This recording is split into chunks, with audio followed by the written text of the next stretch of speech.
Welcome to another episode of the Super Critical Podcast, where we delve into the fun and oftentimes nonsensical way pop culture portrays nuclear weapons. My name is Tim Westmyer, someone who studies nuclear weapons and works on nuclear security for a living. With me today is my co-host, good friend, and a damn good pilot, Gabe. Hey Tim, how's it going? Good, good. Thanks for joining us today. Yeah, thanks for having me. It's a shame Joel couldn't be here. Yeah. He looked into the crystal skull and he went a little bit crazy. So he's down in South America recovering, but hopefully he'll be back soon. It'll be fine. He'll treat it like a spa day. He'll be back even better than ever. Today, we are also joined by our buddy Alex. Not the same Alex as the one from the Terminator and James Bond episodes. Gabe and I just happen to know a lot of people named Alex. Alex, you're the one we're happy to have today. Thanks for joining us. Thanks, Tim. Thanks, Gabe. I'm here. Yeah, I'm like, the fifth Alex on this show now? But we'll try to make it work, and maybe I'll be a little bit better. So let's do it.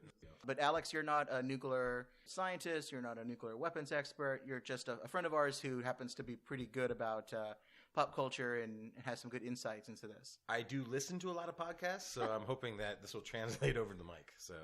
Well, I think this is a good spot for you, this movie that we watched today. So this is part of our Mini-Nuke series. And this is episodes where there's a slice of pop culture that has some scenes, maybe a little bit about nuclear weapons, but it's not the whole thing. Not every episode can be 3 hours long. Let's have a little Mini-Nuke episode, something fun, and we get into it that way. And the episode that we have today is Indiana Jones and the Kingdom of the Crystal Skull, which I think is fitting. The last full episode we did was on the James Bond movie Octopussy. And as people that listen to that episode know Gabe's opinion about what it's like to have an action star that's maybe in the twilight of their career. Yeah, that's putting it mildly. But I would say they're still kicking butt. We decided, let's continue this series. Indiana Jones, he's in his 70s at this point, maybe late 60s, early 70s. Well, in the movie, he was 80. That's what Shia said. But it's a different time and place. Instead of World War II, it's in the 1950s. I think it's like 1957 when this film takes place. But the movie came out in 2008. I can't believe how old this movie is now. I remember seeing this in the theater opening night with a bunch of coworkers that had a new job. They all got together and we got so excited. We got lined up to get the best seats. We had all of our popcorn. We talked about it for weeks ahead of time. And then the movie kind of happened, and the opinions of this movie, I think, are fairly low when it came out. I'll save this for the end when we rate the film. It's a little bit higher on my level here. 10 years later, aged? Yeah, it aged better. Okay. Well, and I think the sign is when they reboot all these movies, usually the reboot will be followed by like 10 different reincarnations and sequels. This one just kind of, that was it. There's no Indiana Jones since then, so that maybe is some indication. Well, hopefully we can have another Indiana Jones adventure, Indiana Jones into something, maybe taking place later in the 70s or the 60s. Well, aren't they planning one right now? I think there's supposed to be an Indiana Jones 5. That's what the rumor is. Yes, yeah, that's what I've heard. Because a couple of different people wrote this movie. Indiana Jones usually has George Lucas and Steven Spielberg. Steven Spielberg, the director, George Lucas, like an executive producer, writer. But this particular one had a bunch of big name writers help on it. Jeb Stewart, who wrote Die Hard and The Fugitive, pretty good movies. Jeffrey Boehm wrote The Dead Zone, which has some great scenes in there about nuke stuff. Jed Bartlett, Martin Sheen.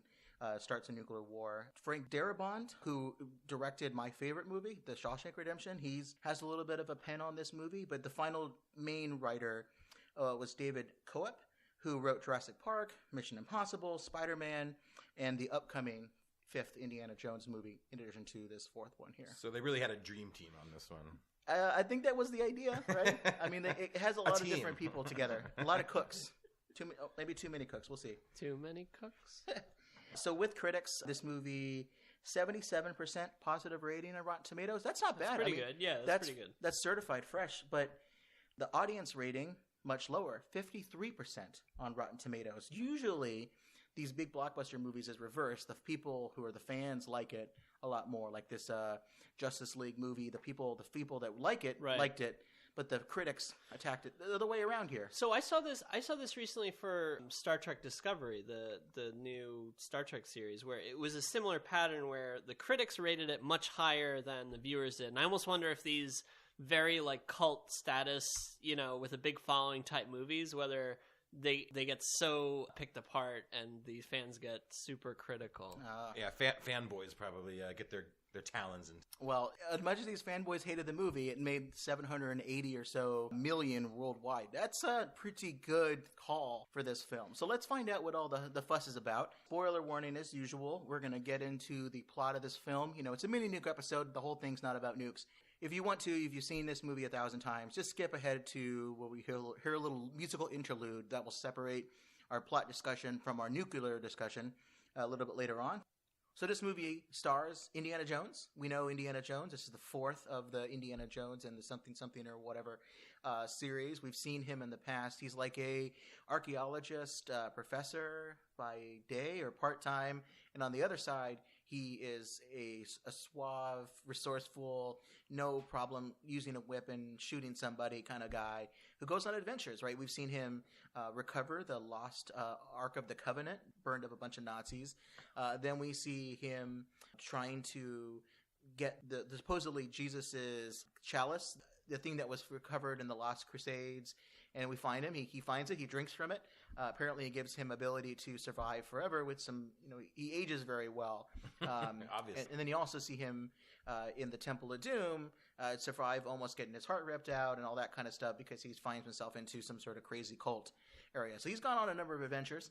We see him in the TV series as young Indiana Jones. So he's done a lot of stuff. I guess he's a throwback to the old stories that Steven Spielberg and George Lucas liked, the old pulp story of a guy in a fedora hat and a whip, and he goes on adventures. So Indiana Jones now is looking for the kingdom of the Crystal Skull.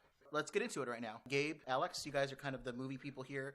Why don't you lead us off? How does this film start? Well, so, yeah, you said that the movie's, set in 1957, and we're basically, I think, hit over the head with a cinder block in the beginning. That, there's this Elvis, I think, Hound Dog is playing, and they're driving, these old cars, and everyone looks like 1950s. And so we're reminded right away that we're in 1957. It starts with this car chase where these young kids are having a race with some U.S. Army guys, and they eventually peel off. The U.S. Army guys get to this secret facility, and Indiana Jones, it's revealed he was in the trunk of the car. He had been kidnapped, and he gets taken out, and we find out that these U.S. Army people are actually Russians. Russians on U.S. soil? I know. Once again, 1950s Cold War. Yeah, the villains in this movie, we've gone from kind of playful Nazis to very stern Soviet. Yeah, it almost had the feel of a Bond villain a little bit. There's this woman for the Russians she's very much in the supernatural. Kate Blanchett, and she carries a sword and is wearing a jumpsuit with a hammer and sickle on the back, which so you know what country she's from. So. I kind of like Kate Blanchett in this movie. She's great. I mean, it's a terrible accent, but I think that works very well. But I'll mention here. So as they turn into this place called Hangar 51, which is a kind of a fun combination, a mashup of Area 51 and Hangar 18. Places that people associate with the paranormal, some sort of mysterious UFO activity. Maybe that's a hint to start the movie out, maybe kind of what we're going to learn here. But as they turn into this place, you see a sign for something called Atomic Cafe, right? It looks like a burger joint right next to the gate, pretty much, to this place. Okay. I don't know why they did this. It's very close, logistically it makes not a lot of sense because it's really close to this secret military installation at the end of a long highway. Where are their customers coming from? The customers have to go to the military base. That doesn't make a lot of sense, but it does have a little bit of linkage to history. I don't know if it's on purpose or accidental. There's this place called Owl like the bird, Owl's Bar and Cafe in San Antonio, New Mexico, which is very close to Alamogordo, New Mexico, where they did the first atomic test, the Trinity test, the code name. And a lot of the customers for this place, it just got started in 1945, were Manhattan Project scientists in the military as well. They were there under the code of we're surveyors. We're doing some kind of military project, but don't worry about it. But we're going to give you a lot of customers. So they got tired of the cafeteria food and started. They were like, "Hey, we can make some bank on this. Let's start this cafe in the middle of nowhere. Deal with all these surveyors." If the military, the people that are running the project, know if there's one place that all the military people can go to, then you can have a little bit more security there, right? It's instead of them going all the way home. It's the same idea with the Pentagon, where you have everything in one spot so the people don't have to go home. Yeah. So this place is famous for their green chili burger. It's still there today. When I have plans in the future to go to the Trinity test site, which is only open like once a year. Is it green chili because of Marsman? Or plutonium or something like that. I don't think so. I think it's just, Is it near Roswell at all? Or? It's near Alamogordo, New Mexico. So it's in that general part of the state. I wish I could say I knew more about New Mexico geography. The cool story that's connected to this for the Trinity test was the guy who was the owner of this, the manager, the owner, the fry cook, Frank. He was told very mysteriously by one of the patrons, "Hey, tomorrow morning you might want to get up around 5:30 in the morning and just look outside. Just look outside. Trust me. Get your kids and family, put them to sleep. Just go check this out." And that was the day of the questions nuclear... asked. No questions asked. It was the day of the nuclear test. So this was one of the few people who was a civilian to actually see the first atomic test. I mean, they weren't close enough to see the mushroom cloud or anything, but they were close enough to see the lights in the sky brighten up at around 5:30. Nice tip. Yeah, pretty good. But hopefully they tipped him actual money too during the thing, but that's not bad. Right. That was July 16th, 1945. So I thought that was really cool. I don't know if that was on purpose, but the important thing is if we're going to start nitpicking things, that was in New Mexico, not Las Vegas, not near the Nevada test site. We haven't even gotten into nuclear stuff. All right, let's keep going. Let's keep going. So we're at Hangar 51. So we're at Hangar 51. Indiana Jones gets taken out along with this British guy. I forget. Do you guys remember his name? Mac. His name was Mac, but I don't remember him from any other movies. But they seem to have a history, so I don't know. Cate Blanchett's character Irina, she's it's revealed that she's very much into a psychic kind of pseudoscience, things like that, and they want to. Apparently, there's something very special inside the facility, so they break in. Indiana Jones agrees to cooperate with them, and he leads them to this crate that they. Sorry, I know this is super critical, but not only did he lead them, he's throwing metal around, but nothing else is moving. And then as soon as he throws gunpowder in the air, it starts going everywhere. But yet still, no metal anywhere. And when they get into the crate, I don't know if you want to take this back over, Gabe. I'll just keep on going. But it's an alien that's wrapped in this magnetic iron shield alien body. Mm-hmm. And as soon as they take the wooden part of the crate off, that's when all of this stuff just starts flying everywhere onto it. I'm like, wow, that wood was doing a real good job of blocking that magnet. And magnet's greatest enemy, wood. is wood, right? Yeah. And in the whole movie, this will be just a premise in the whole movie. It'll just end up being, hey, there's a cloth on this, but yet it's not magnetic. And then as soon as the cloth goes away, magnetic, and it's just there's a lot of bad stuff like that. So they find this skull. Yeah. As a viewer, you kind of get the idea that this is an alien thing, although they don't seem to really. Really, it's like the last 10 minutes of the movie that they finally go. They hold up this alien skull to this thing and go, "I think this is an alien." Like, no, I get it. Yeah, right. Yeah. We kind of got in the first few minutes. Yeah, you kind of showed an alien's hand, so let's not. Yeah. Let's not pretend it's anything else. And this warehouse is not just any warehouse, by the way. It's the warehouse you see at the end of Indiana Jones and the Raiders of the Lost Ark. It's that warehouse you see at the end of the movie, that gigantic warehouse, and they just leave the Ark in a wooden crate, and they just kind of hide it. Right. One of those hiding in plain sight kind of deals. Mm. But yeah, so it's the same warehouse. So I guess apparently... maybe as a little kid, I just assumed that our Indiana Jones museum... it was this huge warehouse for the Smithsonian underneath. Well, you're right to question that because that movie took place, I think, sometime in the 1930s. Yeah. Right? And this whole area where they do nuclear testing later on, not spoiler that it's near a nuclear test site. Then that stuff got really started in 1945. Is when they started testing. The atomic test site itself wasn't built until 1951 or so. Right. Even then, it must have been some previous place. Who knows? Right. All right. Well, now we're getting to the good part, though. Yeah. So when they opened the alien body, the skull wasn't there. So everyone's empty-handed. Indiana Jones still is able to escape. He gets off on this rocket sled, like you might see from the old 1950s footage. So this place... And burns up some commies. Oh yeah, it's better dead than red and crisp.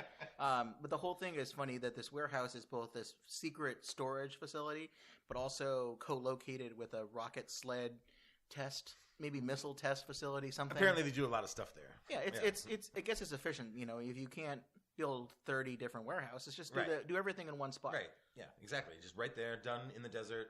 Let's do it. Blow it up. But the funny thing is the Ark of the Covenant. There's no one there. I know that the guards, some of the guards were killed at the beginning of the movie, but this place has no one there. Yeah. Not even a janitor. Nothing. Everyone must have been killed. So I want to see the movie where the Soviets decide to take over Area 51 and just take over everything. is amazing. Props to them to be able to do what I they mean, did. we'll probably get this in later on, but yeah, how did they even get into the States? And like, did they have like an inside agent? I'd like to know this, but like, yeah, they're just driving around like nothing. They looking as Russian as they could be. Yeah, well, very very impressive. But so they get on this rocket sled that Gabe mentioned, and what happens with this sled? The sled takes Indy way out into the desert. He's able to finally escape, and the next morning, kind of like on a mountaintop, and he sees this town below, and he wanders into the town. And this is where we start to get some nuclear stuff. There's a countdown all of a sudden. It's like a minute till test. And he's looking around. There's like weird stuff with this town. Like there are these foam like mannequins all over. And the houses are stocked. The TVs are on, but nobody's there. And this countdown starts going off. And he realizes what's happened. It can't be good.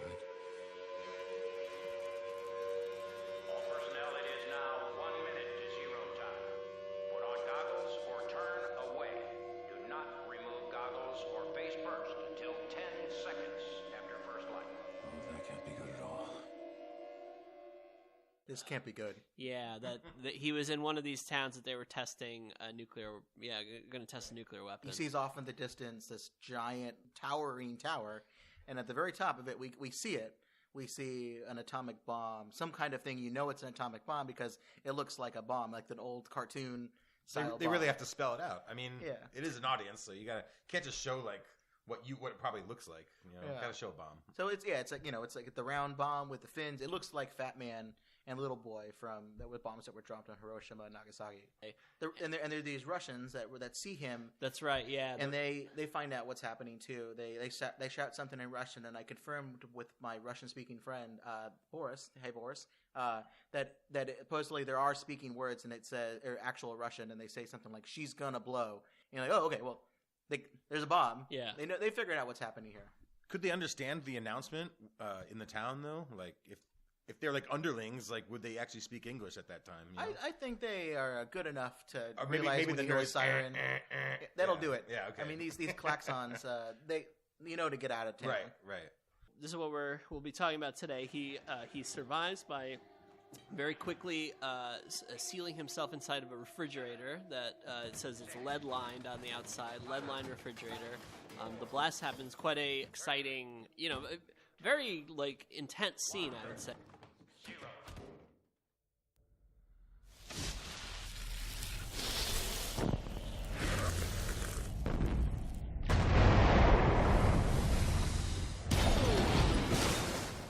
The blast happens. Indy actually does survive. Refrigerator is thrown clear of the blast. He's kind of like riding the shockwave out and gets kind of deposited in the middle of the desert. Looks up and sees this huge mushroom cloud. And gopher. Apparently, the first half of the movie is mostly CGI gophers. Heavy gopher. So the next scene is he gets picked up by the military. He's being scrubbed down, and he gets some FBI. Literally scrubbed down with water and a hose and a scrubbing. And we see some FBI agents who are like questioning him in a pretty, kind of accusatory manner. Like, what's the deal? What are you doing with these Russian dudes? Very much in the time of Red Scare, McCarthyism, and that is a running thread in this movie that I actually kind of like. Well, and it carries over to the next scene then, where he's back teaching. What university is it? We actually looked this up while watching the movie. I was like, is it Harvard and apparently it's just a fake fictional university in the Northeast. They said like one of them was Marshall University and another one was something else. Okay. So some sort of Harvard-ish like school. So he's back at school, and his class is interrupted by the dean, and the dean says, "Hey, I have to temporarily relieve you of your position. FBI's on your trail, and they're wondering what you were doing with the Russians." Indy's like, that's BS. And the dean says, well, I had to resign too because of this. And so there's this whole fallout, no pun intended, from that. Indy's a little bit depressed that he's lost his job. And he gets approached by this young greaser dude played by Shia LaBeouf. Named Mutt, and he's kind of like a greaser with a bad attitude, but he comes up to him and says, hey, you got to help me. My mother's in trouble. She went looking for her partner, Oxley, who was down in South America, and she's been kidnapped. He was kidnapped, and now she's been kidnapped too. When they start talking a little bit, but they're interrupted in this cafe, this like 1950s malt shop, by some Russian agents who are chasing after him, and they realize that Shia was basically led to he wasn't working with the Russians, but he was his mother told him to go tell Indy so that the Russians could find Indy. Because supposedly Oxley was looking for El Dorado, the city of gold, and somewhere in South America, and it has something to do with crystal skulls. And right, and then he asked for a letter to be delivered to Indiana, so Shia passes it off. And the letter needs to be translated. It's some crazy hieroglyphics and stuff. And so for this episode, I was trying to decide, do I want to do some research on crystal skulls? Like they mentioned the Mitch Hedges crystal skull, and whether or not was it created by aliens? How was it created? It's this mystical thing, and it may have powers. It's at museums and things. And I decided, no, I wasn't going to do that. Not going to go that deep. I didn't go that deep into it. But crystal skulls is like a theme running through this. Right. I mean, it's in the title. These things are real, and people debate about whether or not they're real in the sense that they were created, or what if they were actually the skulls of aliens or whatnot. But you can buy one on eBay, I'm sure, if you're looking for it. Okay, so Indy decides he's going to take this mission on.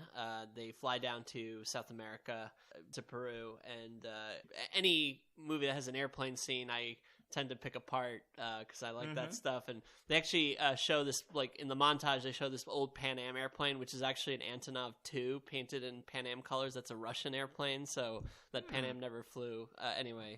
Well, one of our friends who's been on the podcast before, Kevin, he was on our episode where we played the Nuclear War board game.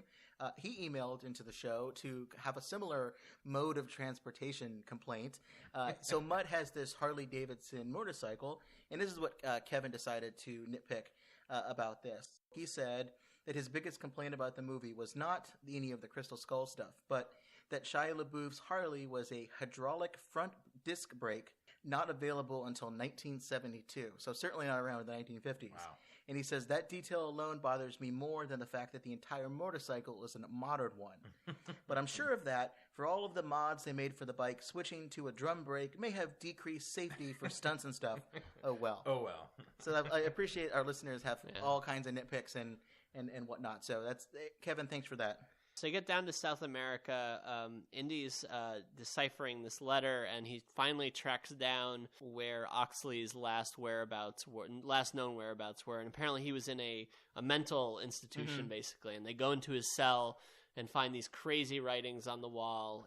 Was it in some strange? It was like in Nazca or something. Multiple different languages. Yeah. Yeah. Okay. They yeah. kept having the word return. Yeah, right, yeah, exactly, saying return. You know, Indy kind of figures out that he needs to go find, forget how, but that he needs to go find the body or the tomb of this Spanish conquistador. Mm-hmm. Right, when they were flying into Peru, they were looking at, I'm going to butcher this word, but it's like the glycographs or the sketchings on the ground that you can only see from the air, but on the ground you can't see it. And in the cell, he kind of stands up on the bench and looks down, similar to that, and then sees a map that leading him to this ancient graveyard or whatever where the crystal skull was stolen. He gets down to this place, and it turns out it's a tomb guarded by these fascinating combination of ninjas and golem. From Lord they were of the doing Rings. like capoeira or something, like the Brazilian martial art. It was like dancing. Well, Indy kills a couple of them. Like Tekken 4. Exactly. But they find the crystal skull, right? They open up one of the they finally find it, and they're like amazed that it's this one piece of quartz that, you know, how could they have created something like this? And the technology, and it's magnetic. Yeah, more magnets. Well, sometimes magnetic.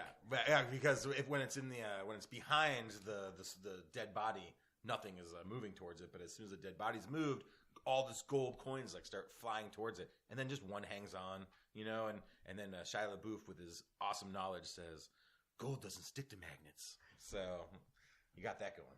I appreciate that Mutt isn't just a dummy, you know, a dummy greaser. Sorry, greasers out there. But he's got some fun little bit of knowledge. He seems like he's almost kind of seems like he's related to Indy. I don't know. Yeah, maybe. Huh. Mutt, Indiana, dog. As soon as the crystal skull gets in the hands of Indiana Jones, well, surprise, surprise, the Russians end up coming back into the story. They're And so good at following him. Yeah. the Russians, as I recall, they finally chase him down. They end up capturing him and bring him back to their camp where the Russians are doing these strange dances and things like that. Somewhere around in the Amazon. Yeah, right, exactly. So he's brought now to a different location, the Amazon. Indy finally meets Oxley, who's gone completely nuts. Mm-hmm. He stared into the eyes of the skull too long, and he got some kind of strange powers where he can, kind of divine certain things. And this is where I think I forgot all the nuclear references in this film. I know everybody knows about the nuke the fridge scene. That's something people have talked about to death. But in this particular scene, Indy's tied down, and Cate Blanchett's character brings the skull and says, "This has amazing powers, similar to Indiana Jones and the Raiders of the Lost Ark." They said the Ark could be used by the Nazis to do all kinds of power stuff. That the guy in the leather trench coat and all that stuff. Right. This character, this Russian character, wants to use the skull to get into the minds of Americans, wants to turn them into Soviets, which is just like basically what Red Scare was. Right. They're putting fluoride in our waters for mind control, like from Dr. Strangelove. Well, that's environmentally friendly. You don't have to print all those propaganda. You just have them look at the skull. It's easy. Or get a Facebook account. So the Soviet doctor, she quotes Oppenheimer when he was quoting the Hindu Bible, where he says, "I have become the destroyer of worlds," which is a quote that he said in interviews. Yeah, I am death, I am destroyer of worlds, right after the Trinity nuclear test. And Dr. Robert Oppenheimer was one of the main lead scientists for the Manhattan Project that created the first atomic bombs. She takes that and equates it and says the Russians no longer need atomic warfare. Because by 1957, they have their own atomic bomb. They had an atomic bomb since 1949. Cold War's started, yeah. So they said, Americans have their atomic bombs. We're going to have this mind control power. And if we just can figure out how to take the skull and do something with it, maybe get more skulls, they'll have knowledge and they'll be able to take over Americans' minds. So that's like the plan. The world, here. Yeah. Right. World domination.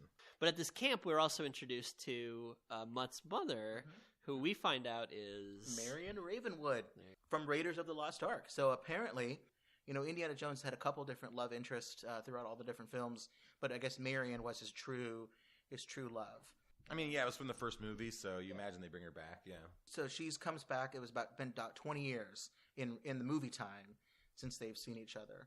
They all escape from this camp, and there's a scene in it's not quicksand, which is wet. It's like dry sand. There's a dry sand pit where Indy and Mary are getting drowned in this dry sand, and it's actually revealed that surprise, surprise, Indy is Mutt's father, and there's this whole kind of comedic thing. Wow. I love that scene because to get Indiana Jones and Marion out of the dry sand, quicksand thing, Mutt goes and gets a rope, and you just see this rope get thrown at Marion, and then she gets pulled out. Conveniently never panned down, and so you don't really see the rope. And then the rope gets thrown to Indiana Jones, and it's a snake. Right. Indiana Jones, as we all know, does not like snakes. Yeah. It's kryptonite. That scene is hilarious. I don't know why. The movie, people might have problems with this movie. I think that scene. Yeah, I thought it was a little cheesy and a little forced, but hey, I mean, if you're just like suspending all disbelief, hey, I'm watching a movie, then yeah, sure. I mean, the disbelief is that they use the snake, which he says, call it a rope. Would get pulled apart. Yeah, it doesn't get pulled apart.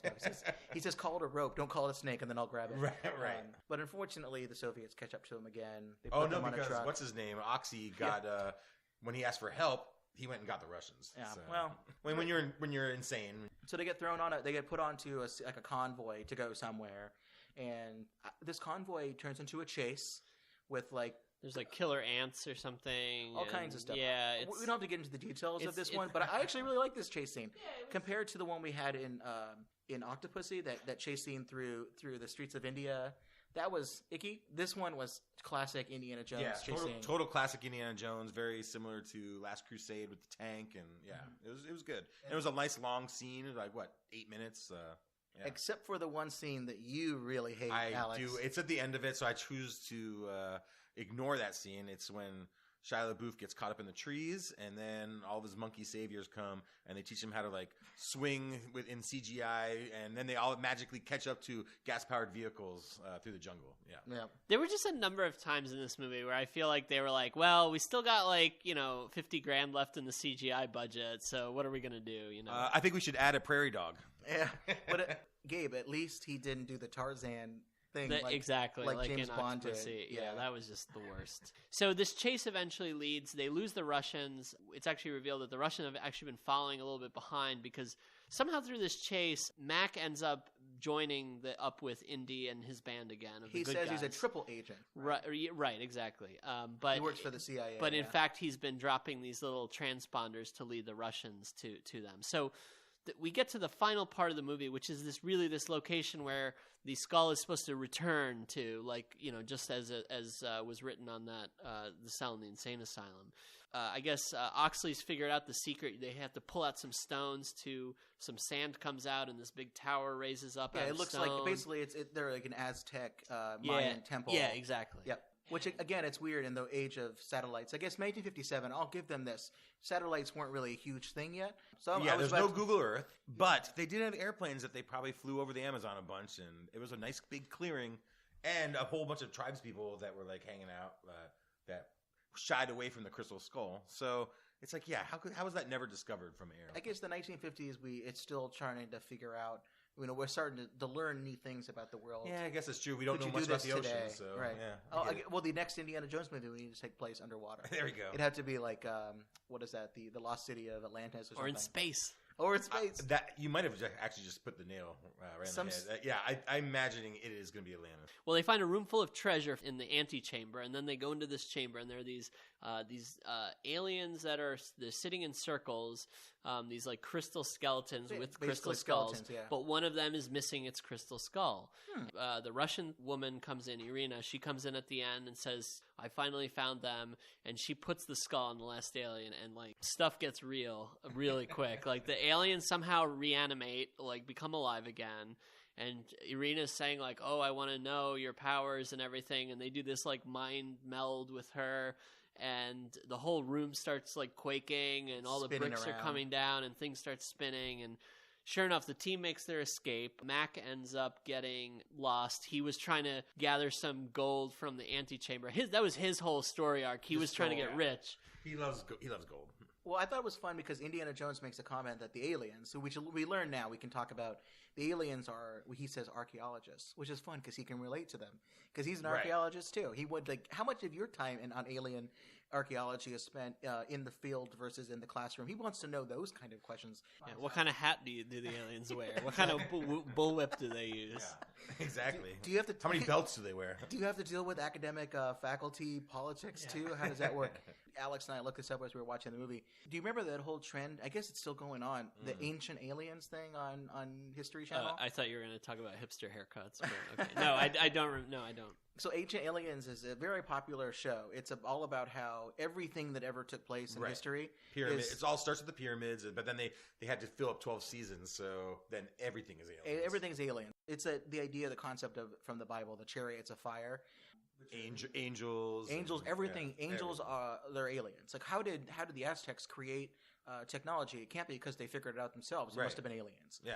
So any sort of moment in human history, it was aliens. Was Jesus an alien? Like there's all that. There's the funny meme, right, of the guy who's like holding his hands out. Obviously, aliens. With the crazy hair. Yeah, aliens. So, but that started in 2010. Yeah. Now that show 3 years after. 3 years after Indiana, or a couple of years after Indiana Jones, this movie came out. So I don't know if they were related. Clearly, these ideas were before this. I kind of forgot that this was before that. They probably saw, Indiana Jones made, in the Kingdom of the Crystal Skull made $780 million. Let's get in on this. Right.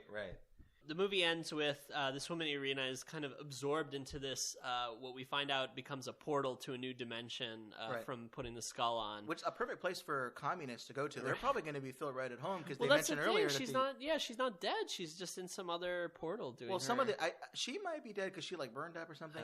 Okay.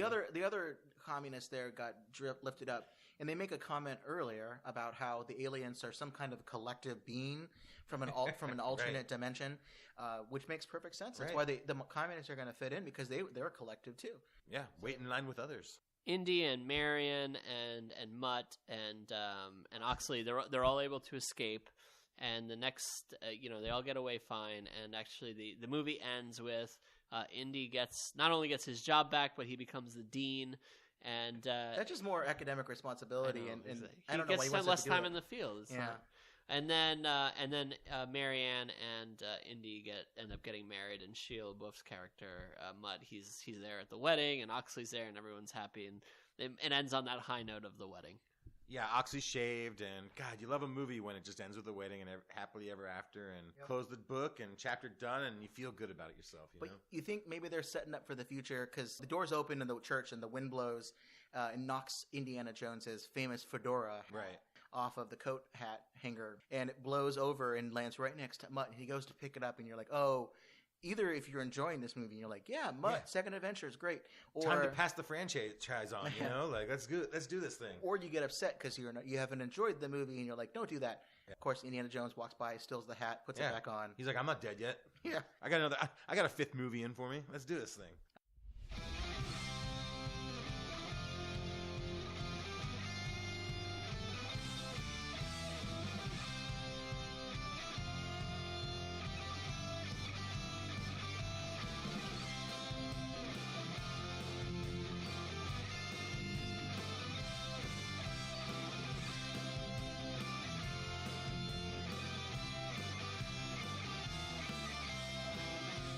All right, so that's the movie. Thanks for running through the plot there, but we didn't come here to talk about Indiana Jones. We came here to talk about the crazy nuke the fridge scene. But I'm going to also recognize the fact that this nuke the fridge scene has been talked about to death. I'm trying to find ways to make this a little bit more interesting, bring new things to the discussion.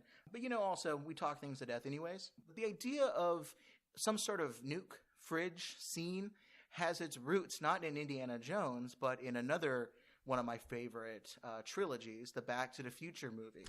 Yeah, nice. Yep. So 1985, the movie Back to the Future, the original script for that particular film, which is funny because Steven Spielberg's production company had a hand in that film, was basically going to have a refrigerator be used for the time machine instead of a DeLorean. Whoa. It was going to be Doc Brown's refrigerator that he manipulated with plutonium to travel back in time. How would they shoot the refrigerator to 88 miles per hour? None of that stuff was in there, right? They were just going to look for plutonium or something. Gotcha.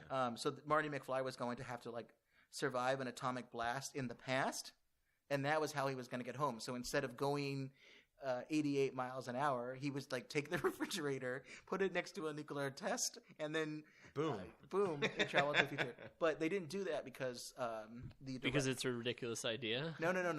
That's not it. It's because it didn't test well.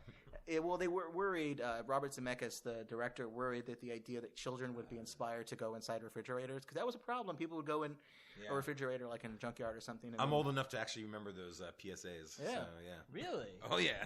It was like my mom used to tell me, do not go inside an empty refrigerator if you see it at a junkyard. I'm like, I don't have a junkyard to play in. It'd be kind of cool, but oh, sorry, we forgot to mention Alex is 186 years old. Yeah, I am. I'm about as old as electricity. So wait, that was really a thing. That was really a thing. Yes, that's why really they make that joke in the movie where the military guy comes in. It's the suction of the refrigerator. If you're inside, it's hard to kick out the refrigerator. And they used to have locks in the front, right? It's like it was actually, I think it was just they had locks and there was a handle you had to open. I mean, that actually makes a lot more sense than what my theory was that the suction was too hard to. It's a combination of things. Yeah. There's some science there. There's some practical stuff.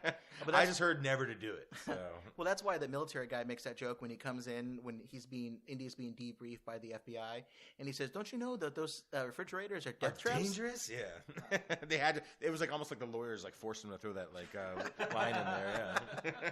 So this idea, who, that's where it come from.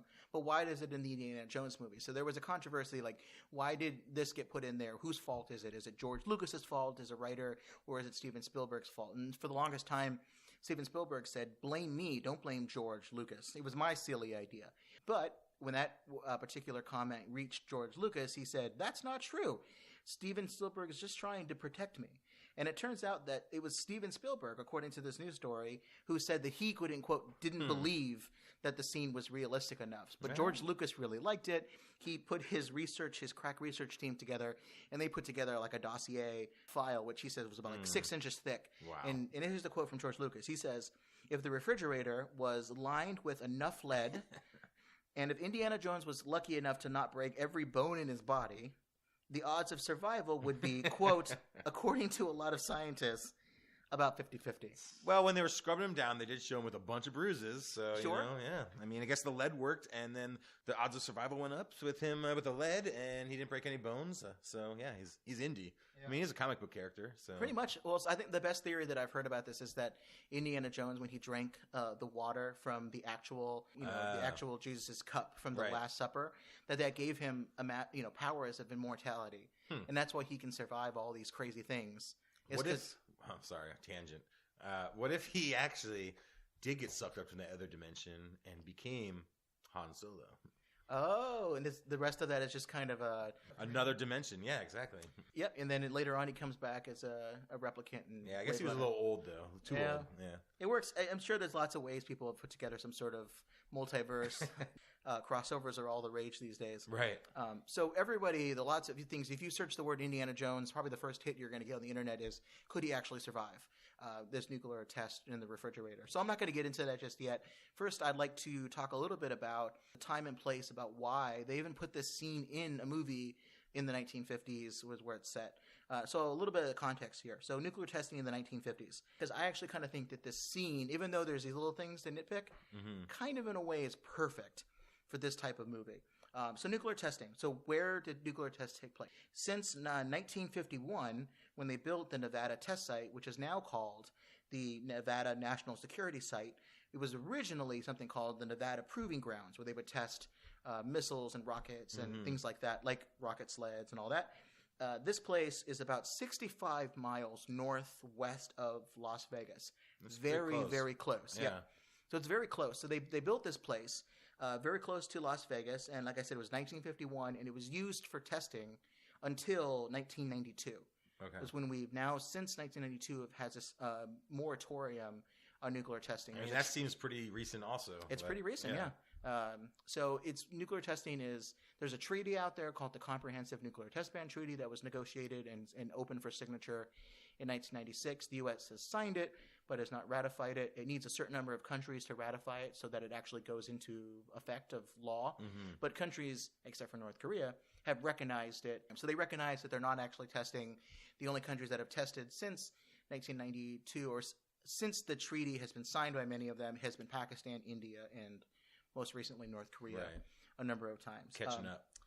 Before 1951, the U.S. did most of its testing in New Mexico, as we mentioned, in Alamogordo for the first test, and then mostly in the Marshall Islands in the Pacific Ocean is where they did a lot of their testing. So it's a big debate about if we wanted to advance our nuclear program, if we want to build a thermonuclear bomb, the hydrogen bomb, we're going to have to do a bunch of tests to prove the initial theories of a hydrogen bomb. So they needed a place that was easier to get to. They didn't take weeks of boat trips in setting up, and places that had logistic chains and, burger joints and all those kind of things. We need those closer to home so we don't have to worry about that. So that's why they created the Nevada test site. So I'm guessing you did not go visit the Marshall Islands, Tim. That's a little far away. But have you done any nuclear tourism in Vegas? So I have been to the Atomic Testing Museum in Las Vegas, which is an amazing museum of there's people that work and that are volunteers there that were involved in different aspects of the nuclear testing program. They have all kinds of artifacts. They have all kinds of exhibits set up, and it's a really cool place. I have a lot of little swag that I picked up there, and it's a cool place to check out. But in March of 2018, my good friend Clark, who's from Las Vegas, him and I are going to the Nevada test site. You have to sign up like 6 months in advance. We're going to go to the test site. Are you on the VIP program? No, I'm not that cool. I'll mention I have a podcast, and they're going to say no one cares because 1,000 people come by here every day. But so they open up this thing. You have to 6 months in advance, and I'm going to go, and I'll video and tape record and all that stuff, what I can. I don't think you can actually take photos really there. You're not supposed to pick up Trinitite glass that's on the ground. You can't do any of that stuff. But Clark and I will record a podcast again. So maybe some sort of nuclear testing. Maybe The Hills Have Eyes, which is about mutants and nuclear testing. We'll do something in March when we're over there. But that's our trip. Gosh, it's in like 3 months. I need to get ready for that. No, awesome. So we're going to go there. But I did start to think about what historical impact nuclear testing has had for Las Vegas, right? Because the Nuclear Testing Museum, that's all what they're all about. So right now, we were all drinking what's called atomic cocktails. And these were things, Woo! they're very good. They're equal parts vodka, brandy, champagne, and a dash of sherry into it. And these were drinks that the casinos and bars would do because Las Vegas was all about nuclear testing. They would send out postcards about how great it is to come check out the nuclear tests. Like, you would see mushroom clouds and you would feel earthquakes when they would do all of these nuclear tests. Because it's only 70 or so miles from Las Vegas. It was a big tourist thing. Did they have gambling there also then? I don't know when the gambling kind of got into it was gambling was definitely involved. Hey, lose some money and look at a nuke. So some of the casinos like Binion's, Horseshoe, and the Desert Inn used to brag about how their casinos would have north-facing hotel windows, which they called, they'd be able to show that stuff off. They have dawn bomb parties where you would dance the night away until the sky would light up in the morning. The Chamber of Commerce would print up calendars advertising detonation times and the best places to look for a nuclear test. And one of the casino gambling guys, the big shots, said, quote, "The best thing to happen to Vegas was the atomic bomb." Just wear these Ray-Bans and look north. Pretty much. So this was a big deal for them. There was a lot of tests that took place in the Nevada test site, 928 tests, 100 of which were above ground, and 828 were underground. And it's because some of them, the tests involved multiple simultaneous detonations. It brings the total to about 1,021 detonations at the Nevada test site. And is there any radiation still there? Oh, yeah. I mean, It's not like some places have more than others, depending on a lot of the underground test sites tends to be okay. If there was venting, there was a problem. Some places are hot spots. Other places aren't. So if you go to the Trinity test site in Alamogordo, New Mexico, you can walk right up to it, right where the bomb took place, and there's a little memorial to the test site. You can get a picture with it. Right. So there are some areas that are more radioactive than others. How do you know? But it's not like you can't go walk to most of the places you can go to. Okay. Like, what about the area? Like, with the areas that still have radiation, what's the diameter or how many miles are closed off, and then do you have fences, or how does that all? The Nevada test site is huge. It's a gigantic area. Largely, where a lot of the test took place is a place called Frenchman's Flat. Mm-hmm. It's a huge swath of land. It's very controversial because much of the land used to be owned by Native Americans. Of course, yeah. Right? The Western Shoshone and a couple of other tribes had this land. It was signed as part of a treaty with Lincoln, but in the name of national security, they worked out, quote unquote, a deal to operate the nuclear test site. So there's a lot of controversy about what's called the downwind community. People who, when they would do nuclear testing and fallout would take place and radiation, would move over and hit these communities. And there's lots of cancer, incidents of cancer later on. Mutations in the sense of what cancers can cause. Right. People born in the Pacific Ocean, there was a lot of this stuff of people being born without skeletons, different types of mutations. It's pretty bad. Yeah. But there are all kinds of different tests. So I think this is kind of fun to go through this. Of the types of tests that took place at the Nevada test site, the kinds that we saw Indiana Jones has survived, there was underwater testing or above ground testing until 1962, and everything since then was below ground. There were test devices dropped from airplanes with and without parachutes, launched by missiles, both from the ground and air-to-air missiles. They were put on the top of towers, as we see in the movie. They were floated up in the air by balloons, buried underground in shafts or in mountain tunnels, fired from cannons, fired from rocket launchers, or just sitting there on the ground. Lots of different ways bombs went off. There were safety tests, weapon design tests, science experiments, civil defense tests, so basically whether or not people can survive a nuclear blast in their house. Mm-hmm. There were military maneuvers, trying to see if a tank battalion can move into a nuclear test detonation area. Could a nuke sink an aircraft carrier test? Could a nuke crash a blimp test? By the way, it can. What happens when you detonate one in space? Like, all of these tests took place, and depending on where you were, you would get either a splash of water in the air. It could be a dud if it fizzles out and doesn't actually become... who has to go get that? If it doesn't become supercritical. A burnt crater and fallout, if it's one of those that's on the ground. You would get just a bright light and maybe nothing else if it was an airburst. Or you would get EMP effects if you were a high enough altitude, or an earthquake and what's called a subsidence crater, where they have a detonation underground. It vaporizes Earth.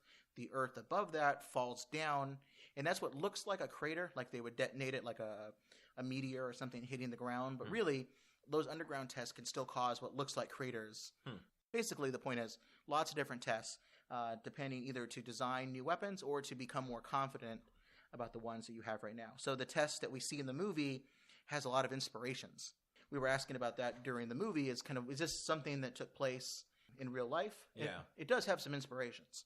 1953, the test series called Operation Upshot Knothole, which sounds graphic, but really it was just it was a series of nuclear tests. Usually there's Operation something, and there's several tests that take place within that particular operation. So there's an operation name, a test series, and then the actual shot, the detonation itself, has its own separate code name. Okay.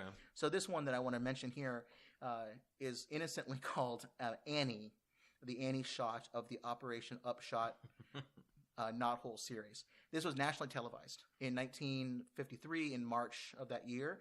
As part of the Annie shot, there was another operation called Operation Doorstep, a civil defense test conducted by the Federal Civil Defense Administration, and it looked to see how the detonation would impact 2 wooden frame houses, which they said were representative of the homes that Americans had at that particular time, Right. as well as another host of other items, like 50 automobiles that they parked out in the desert at varying distances, which were, quote, according to the propaganda film that I'll link to in the show notes, said that it was loaned by the dealers and manufacturers of America. Yeah, like, loan implies that you get something back. Yeah, I'm hoping that taxes helped with that. Like, I'm going to claim this. Some of the cars did survive because they parked them pretty far away, and then they were put in museums and car dealerships, and it was cool to go to the car dealership that had a nuclear bomb that was I don't nearby. think I'd want to purchase one of those. I don't know. Even if it was fine or they said it was It gets fine. people in the door. Yeah, it's like, after driving this car, I can't have children anymore. Oh, A little boy. bit strange. And they also did 7 different types of bomb shelter. These 2 houses, these wooden frame houses, they were set 3,500 feet away and 7,500 feet away. And the result was the home that was 3,500 feet away from this nuclear test, completely destroyed. The one that was 7,500 feet away, damaged, but still okay. You just need a half of a wall. Now let me ask you something. So when they test these things, they're doing this out in the desert, right? There's nothing to impede the blast or absorb the energy, right? Usually they're done in wide open spaces. Okay. So that you can see the full detonation effect. Right. But most of the time, if you think about like an attack actually happening, probably going to happen in some sort of populated area where there's a lot of buildings and things that would absorb the energy. Did they account for that at all? Do you know if that... As part of their calculations, they would try to estimate kind of what the effect would be, and then it would have like, well, margin of return after a certain distance would be different. It's one of those, it's hard to measure, right? But they also had real-world examples of what has become of a city if you dropped nuclear bombs on them. There was 2 examples in Japan, and they would use that base to try to figure out how much wind and blast is created. They said, well, about 620 miles per hour.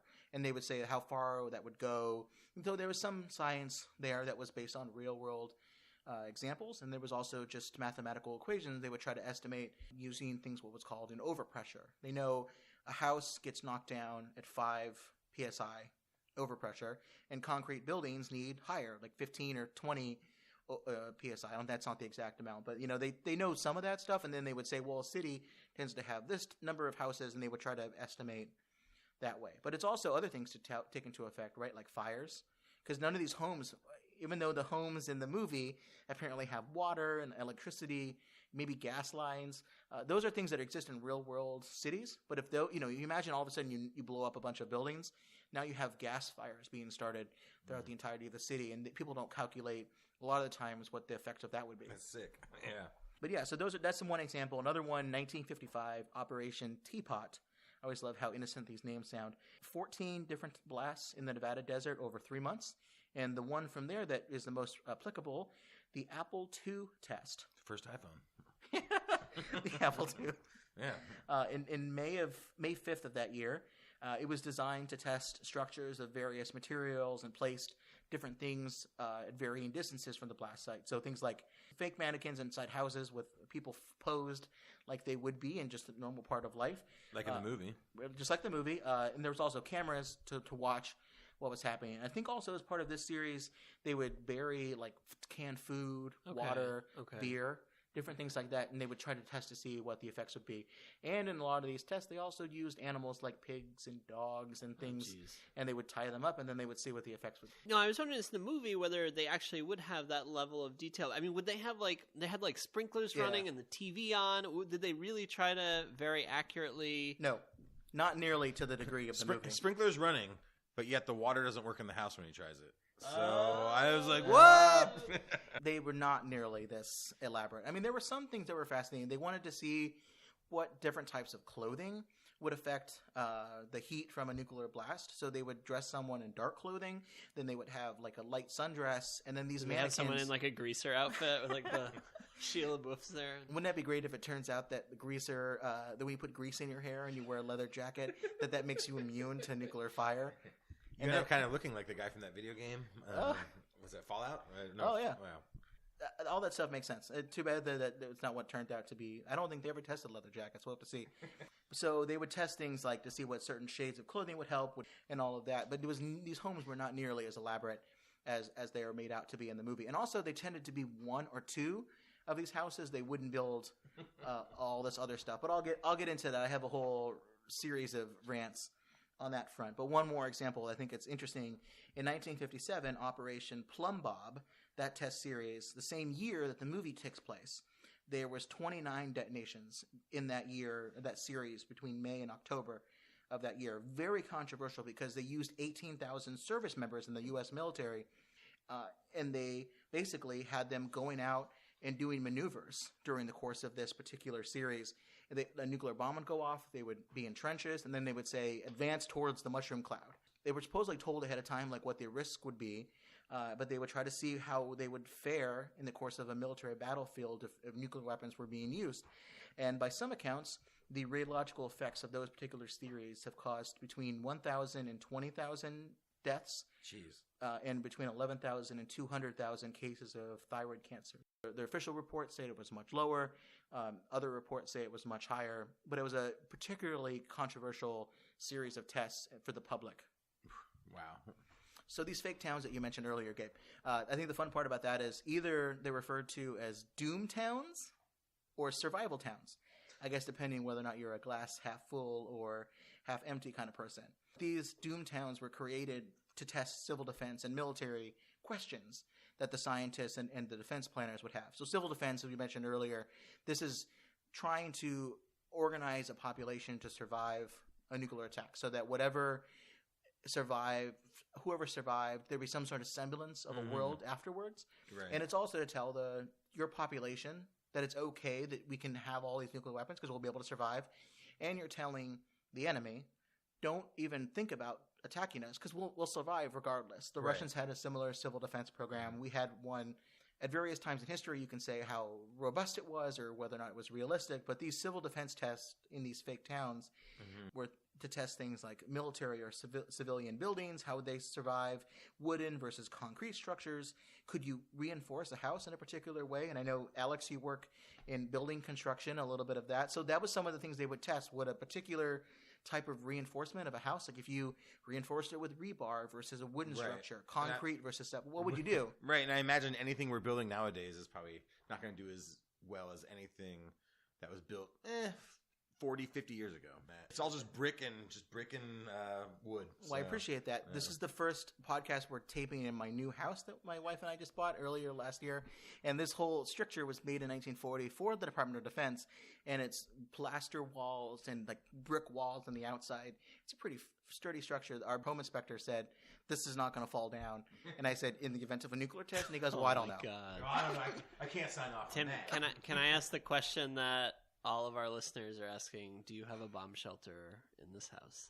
I don't have a bomb shelter yet. But what I do have is, I think, an old gas furnace that's right outside that has a padlock. Lead? I don't know if it had lead lined. I have to go check to see what kind of fridges it has in the downstairs. But it's got to get somewhere, right? In case, because we're not too far from the Pentagon, but I think we're far enough away that we'll deal with fallout. We won't deal with. As my old apartment, Gabe, where you currently live, you have to deal with the blast. I'm in the danger zone. Yeah, I have to deal with fallout. Yeah, we'll see. You have to add equity to your house by improving it. Well, I can maybe add some of that stuff. I work downtown, 3 blocks from the White House. So if it happens during working hours, I'm pretty much as good as gone. So Yeah, hopefully it's at night when you're cozy in your house. So okay, so I thought this town, it was a very like haunting image in this movie, you know, of this like stillness before the storm. And I actually thought the blast, like the blast itself, was very like visually stunning. I mean, it really, it really got me. Unlike some of these other movies I see where I'm just kind of like, oh, okay, nuclear weapon. This was like very detailed. I'm wondering what you, the expert, think. I mean, how did this do in terms of shaping up to what this would actually look like? So I've decided I was going to start rating movies and their portrayal of nuclear bomb explosions. So if they happen to have a nuclear explosion, I'm going to start grading these on an arbitrary scale, which I'm going to call 3 different levels. One, I'm going to call fizzle, which is essentially if it's a dud, if it's not so good. Then the middle area will be called low yield, which is like a good attempt, but it's still, you know, not so great. And then there's, you know, thermonuclear, which is the best level. This is like the top level of high accuracy portrayal. Of course, with artistic licenses. If they do their research, or, you know, just I also understand that there's an artistic license to things about what you would visually want to portray. A lot of people say that the bomb that's used in Terminator 2 is very realistic, and it's certainly some stuff there that's realistic, and other ones aren't so realistic. This one almost became thermonuclear to me. There are certainly some things that are really good, but there's enough, especially upon the rewatch that Alex and I just did today, that I dropped it down to a low yield. It's not a dud, but it's a low yield. And so some of the things that I think are good about the movie that it gets right visually, you know, the radio announcement over the intercoms, those are real. Those basically taken from radio announcements that would take place where people were watching the test. But would they be in the town itself? Probably not, because what's the point, right? All right. Like, no one's supposed to be there, so who are you telling? The pigs. Or the mannequins. So those radio announcements would say, don't look at the blast. Put on your goggles if you're going to look at the blast so that the light doesn't burn your retinas out. And they say, you know, turn away and look 10 seconds after the first light. You can listen to YouTube videos of testing and people when they were watching the test from observation towers or observation platforms. Those are just the same lines of dialogue pretty much. The bomb itself on top of the tower has markings on the side, graffiti essentially. Someone like wrote it on the side that says "I like Ike" a couple times. That in the second time in the movie that where the phrase "I like Ike" is on there. There's a rumor that supposedly people had written on racial slurs and various things onto the bombs that were dropped on Hiroshima and Nagasaki. Most video evidence does not indicate anything like that. There's no photo of that or anything. But the idea of writing something not funny on a bomb maybe came from Dr. Strangelove, the Kubrick movie. In that movie, the bombs have the words "Hello there" written on one of them and "Dear John." Well, I mean, I think that's been pretty popular in bombs like history. It was definitely done. Something it was definitely done in World War II and other times. Definitely, yeah. I mean, there's all kinds of pictures of that. It's visually in the movie. There's a thermal heat flash. You know, you see all of the paint kind of flash up into the air. So one thing I noticed when they had that is that when they're showing that heat, there's also seems to be a wind. Like there's wind blowing. Do you think is that realistic or is that? It is. Okay. It is. So there's the thermal radiation. There's the heat flash. That's if you're looking at the nuclear bomb and you're seeing it. That heat flash and the light and the energy that released from there that'll burn your eyes. That'll cause your skin to catch on fire. That would be associated by some sort of wind that would. Yeah. Well, heat. Okay. Essentially, no, but during the and then the next thing you have. Okay, but during the heat flash, in the movie during the heat flash, there's like wind. So you see the mannequins like melting away. This is before the shockwave comes. So usually, if you see testing video, you can see this get played out. Any sort of flammable substance, like paint on the side, if you have a metal pole, there's rust on the outside, something that can catch on fire. That usually like pops up like a flash of dust. Okay. It doesn't usually get blown away, but it kind of poofs. Okay. As if you're kicking up dust. Okay. Is usually what that looks like. And then immediately following that is a shockwave. Okay. And the shockwave is heated air that expands out. And you see that in the movie. You see the first initial like poosh, kind of pushing things away. So I think the dust then gets pushed away. And then there's the actual air blast wave that follows. That's what we see in the movie that destroys buildings. You also see the light on the sky change color, which is because the oxygen is getting burned up. So you get this kind of more orangish hue in the sky. You see that. That's pretty interesting. According to Nuke Map, the online tool developed by Alec Wellerstein at Stevens Institute of Technology, you can go on there and type in a detonation point and what kind of bomb you want, and you can blow up anything you want and see what the effects are. It's kind of a fun tool people can play around with. Also called by Tim as Friday Night. You just watch out. I'm going to put you on there next. I'm going to find out what kind of bomb I can put on just your house that won't affect mine here. But Nuke Map says a 74 kiloton blast. And I'm going to guess that's what it was. There's no indication in the movie what it is. It's certainly not a megaton style nuclear bomb. But as part of Operation Plum Bob in 1957, one of the shots there, shot Hood, was 74 kiloton. That was the highest of that series there, I think. That would have about a 5 psi shockwave, which would destroy houses out to about 1.2 miles. And I would say, I don't know what you gentlemen think, I would say that's about where that is in the movie. It goes about that far. Say the car, and I did the math on this, say the car is driving about 70 miles per hour out of there. You know, that's pretty fast for a car from the 1950s. It wouldn't get far enough away in 20 seconds or so. Right. Yeah. So that blast would go out as far as there. And I looked this up too. My 2010 Corolla, my Toyota Corolla, can get a quarter of a mile in about 16.8 seconds. Clearly, even today's cars, Corolla's not a speed demon or anything, but it's faster than the standard cars back then.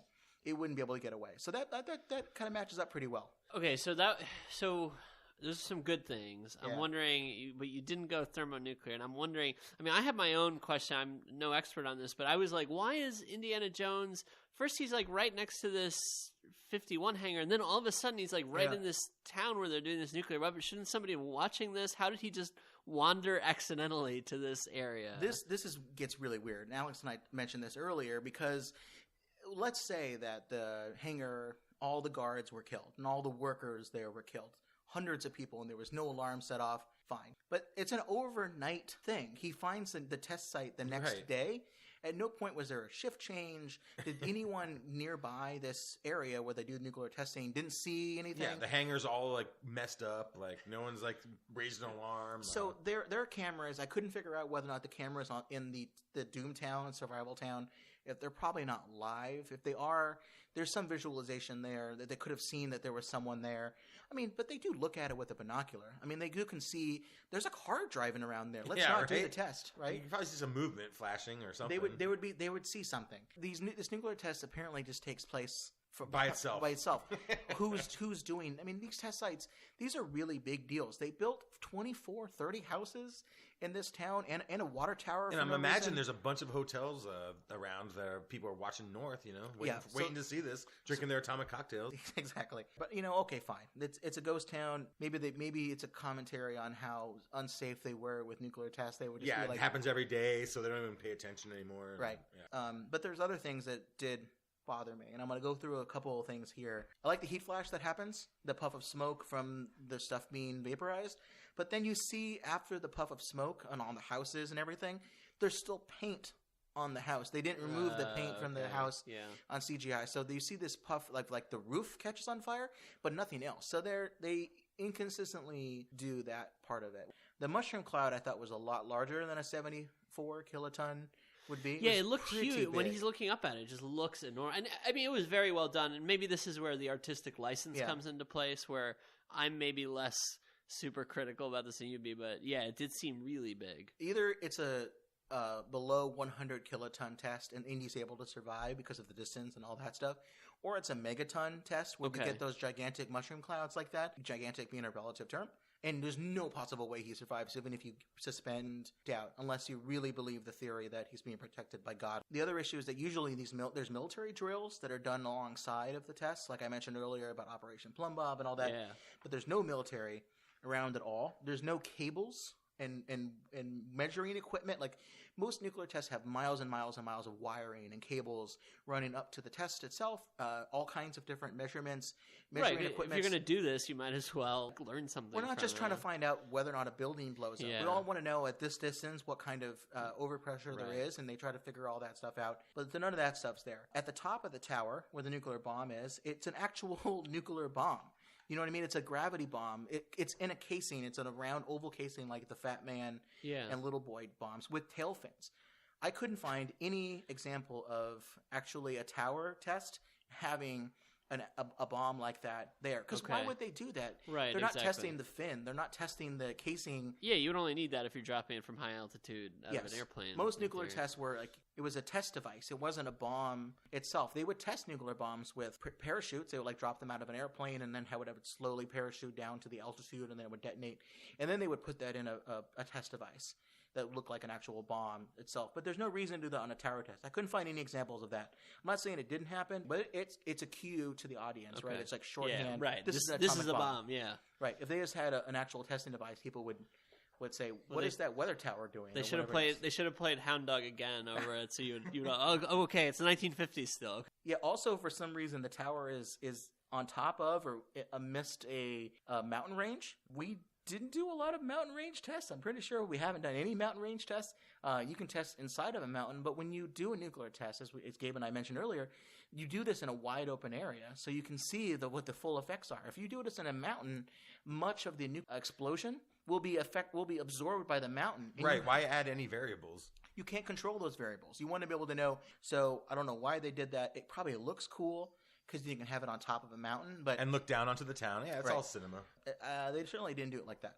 If Indy would have learned anything from his civil defense pamphlets or any of these duck and cover stuff, he should have learned that should have went inside one of the fallout bunkers or shelters that they do alongside these tests, or at least have gone into some sort of concrete structure. Those are the ones that had survived. Right. He didn't look for one of those. He just went back inside the house. And this is what I was wondering too, and I'm watching this, because the thing is, Indy is this like resourceful, super smart kind of guy. To what extent would he react?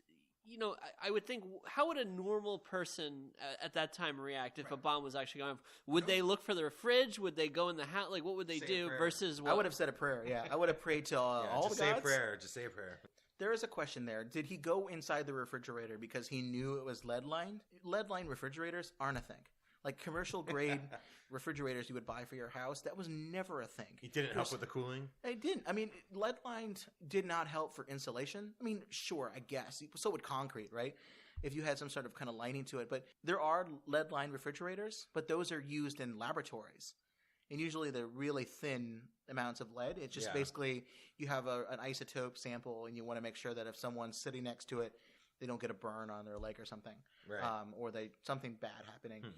Those exist, but not commercial grade stuff. So I think he just went in the fridge because this was just a Hail Mary. He threw up a Hail Mary and just. I don't think it ended up working. Right? He had no expectation. He threw up a Lucas and it worked. Yeah.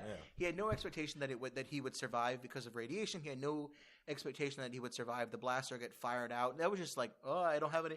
Indiana Jones never has a plan, right? He just figures out stuff as it goes along. That's kind of his running theme. So he just probably went in there because it was secure. He looked inside the chimney for a second to see if he could hide in there. Right. I think he was looking for something to hide in. Well, once again, I mean, this did seem very like James Bond-esque, like kind of, similar thing where James Bond, he like does these like random ridiculous things and survives every time, even though the odds of him surviving are like 1% each time. So, but let's say some of the other stuff, once he did survive and he looked out to the mushroom cloud, I think it's fun. They had a little bit of a thing that they were drawing from for the visual effects. Like you see the mushroom cloud, and off to the left you see these really thin columns of smoke. In the movie, it's falling. Like it's some sort of debris that went up in the air and it's kind of falling down. But visually, when you see a nuclear test, say, on YouTube or online, you usually see a mushroom cloud or some sort of large spherical explosion. Mm-hmm. And then you also see these trails of smoke around there. And people wonder what those are a lot of the time. And it's interesting. What those columns of smoke, they are rockets that are firing, basically fireworks. They get launched off very soon before the nuclear test takes place. And what they're used for is the column of smoke goes up. It usually goes kind of away from the detonation site at an angle. Mm-hmm. And then they can visually see in the recording after the fact the shock wave and what it's doing. How far is it going out? Because the columns of smoke will move. They'll dissipate. They'll move along. It's like a speed kind of thing. Exactly. They'll test it with fast speed cameras and try to slow it down, kind of what's happening. And that's how they're able to gauge how far out the shock wave goes and what the effects would be. Because they would say, this particular smoke column moved X amount. They can judge it based off of that. Back to something you said earlier about certain miles per hour that they know how fast it goes, the shockwave. Yep. And that's how they get that information. So I don't know if the visual effects designer knew what they were doing for this, if they were trying to go for this, or they was just showing debris, because it's pretty good looking debris. Yeah, it's funny you mentioned the CGI and the graphic design in it.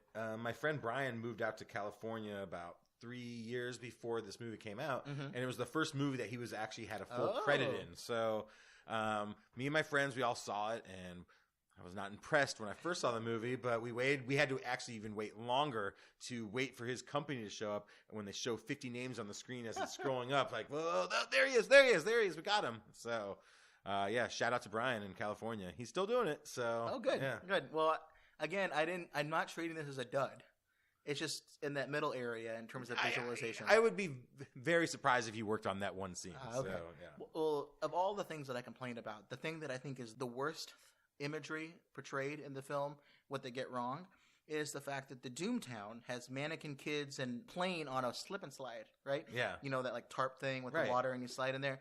This supposedly takes place in 1957. The slip and slide was not invented until 1961. Look at Tim with his research. So I think that's the big problem for me. In addition to being a nuclear enthusiast, Tim is also a slip and slide enthusiast. Tim, when was the Slinky made? This is not that kind of podcast. I didn't do Crystal Skull research. I looked at slip and slides. So the movie, as a lot of movies have, is they have a novelization. Like someone wrote a book based off of Indiana Jones and the Kingdom of the Crystal Skull. And this is how that particular nuclear scene is described after Indiana Jones escapes the mushroom cloud and is looking at it. Here's the quote. "A mile away, a massive mushroom cloud rose from the desert floor. It climbed in a swirling column of smoke and fire. For a moment, Indy imagined hollowed-out eye sockets and the gaping maw of a skull, human or demon. At this moment, staring at what man had created, Indy doubted there was any difference." That is like poetry and deep. Right. In this funny, silly scene of Indiana Jones surviving a nuclear explosion. I think it's fun there. They add all this cool poetry to it and then also connect it again back to the crystal skulls. It would have been crazy, though, if in the mushroom cloud they showed a skull, like kind of like in the mushroom cloud, like subtly, you know? Yeah. So let's quickly run through the last little bit of stuff because everyone has talked about is the Indiana Jones, the scene of him surviving, is that something that can actually take place? So most people group 3 types of complaints to this particular problem. What about radiation? What about the fridge flying so far and fast? And could he survive the fall or the blast itself? So radiation. Most commercial-grade fridges, as I mentioned, did not have lead lining. That was never a thing. Most refrigerators that were lead-lined were used to hold nuclear materials, radiological materials used in nuclear medicine, say at like a hospital. Those tended to only have about 1.25 inches of lead. What if they needed a fridge last minute and then the only one they could find was one that held radiation on the base, so they threw it in there? The problem was that they're very small. They don't look like a commercial fridge. Exactly. In the movie, I think it's called King Cool Gotcha. fridge, right? So that whatever. But they kind of invent this thing that doesn't exist to create a scenario where Indy can survive. Fine, whatever. I'm not a scientist. I only play one on a podcast. So I'm going to turn to the experts about this particular question.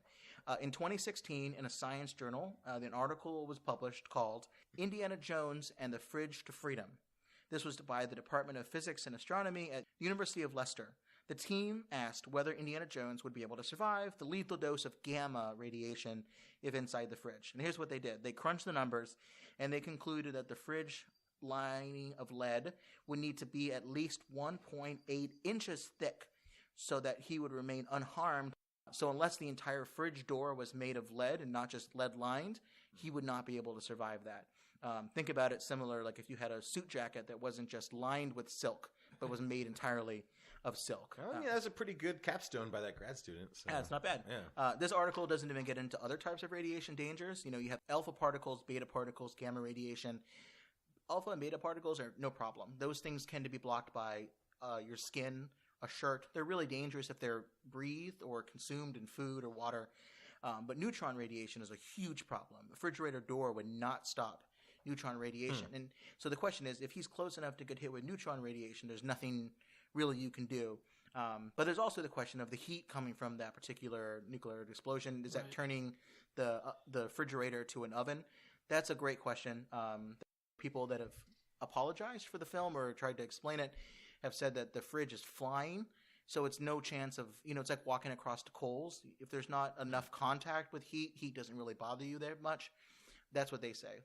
Okay, so he survives the radiation, but then what about actually surviving? I mean, this thing is launched for like miles and miles, it seems, at high speed. Like, could he have survived that too? I'll turn again to some experts that know the math on this stuff.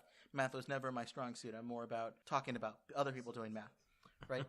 There's a YouTube channel called Real Physics, REEL Physics. So it's about whether or not Hollywood effects are realistic or not. We quoted them in our episode on G.I. Joe 2, this space-launched, what was it? Some kind of metal rod, tungsten rod, and whether or not it would cause stuff. They looked into that, so I'm going to give them props again. They calculated that the blast effect of a nuclear test would be about 620 miles per hour, which, because of math, leads to 5.5 Gs of instantaneous... Like G, like G force, yeah. So instantaneous acceleration, which is survivable, but it's like when they rode the rocket machine. Exactly. But ironically, they say it's the heavy mass of the fridge that saves him, because if it was a lighter fridge, it would accelerate to 25 Gs, which is not as survivable. But they conclude that there's no way that the fridge could be traveling faster than the blast wave, and they conclude that because that's science.